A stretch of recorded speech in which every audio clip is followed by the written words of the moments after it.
Completed reading chapter 5 of Bartle and Sherbert. I showed a little bit of section 1 of chapter 5, but yeah, over the course of, I think I may have begun last Friday, I forget. I read all of chapter 5. As I always mention, the pages are tall, so it's a bit of a long read, which I enjoyed. Continuity, point continuity, and uniform continuity. Some combinations of functions and some back and forth with inverses, both treated. Intervals, do you preserve an interval when you go from the domain to the range, and are they continuous? Maximum, minimum, intermediate values, an algorithm to find the zero. And of course, 1 over x is the quintessential example where if you use a delta neighborhood very close to where 1 over x goes to infinity, you can choose a very small delta that results in a very large epsilon, and that's where you get your divergence.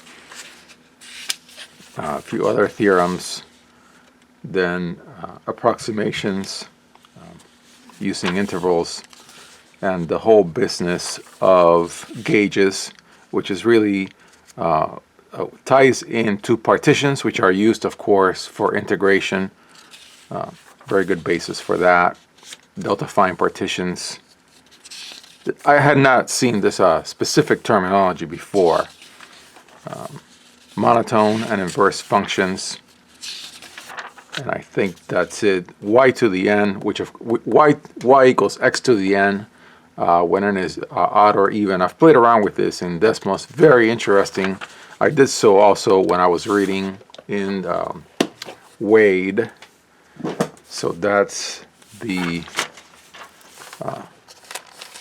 book, and then my notes. Again, nothing earth-shattering here. Just my notes from reading. And of course, as I always say when it comes to Bartle and Sherbert, the figures are pretty good. The book is just extremely easy to read. Long read, which is good. It's all good.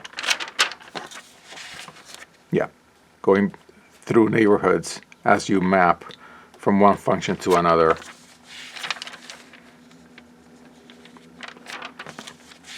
The various issues coming from asserting continuity for a function in R.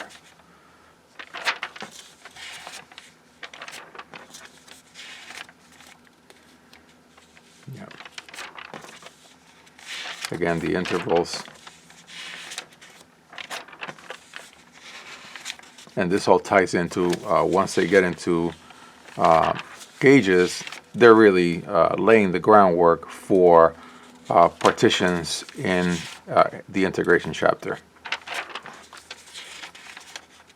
Of course, the use of two-sided limits, also the use of gaps to show